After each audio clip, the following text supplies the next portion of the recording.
యోహాను వ్రాసిన మొదటి పత్రిక మొదటి అధ్యాయము.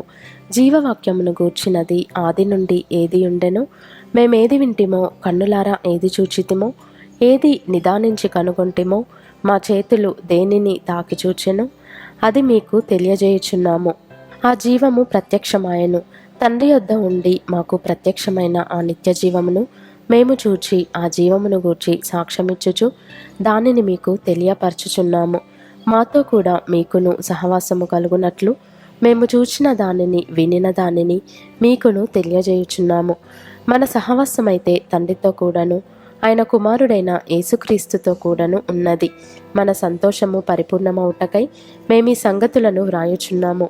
మేము ఆయన వలన విని మీకు ప్రకటించు వర్తమానమేమనగా, దేవుడు వెలుగై ఉన్నాడు, ఆయన యందు చీకటి ఎంతమాత్రమునూ లేదు. ఆయనతో కూడా సహవాసము గలవారమని చెప్పుకొని చీకటిలో నడిచిన ఎడల మనం అబద్ధమాడుచు సత్యమును జరిగింపకుందుము. అయితే ఆయన వెలుగులోనున్న ప్రకారము మనమును వెలుగులో నడిచిన ఎడల మనము అన్యోన్య సహవాసము గలవారమై యుందుము.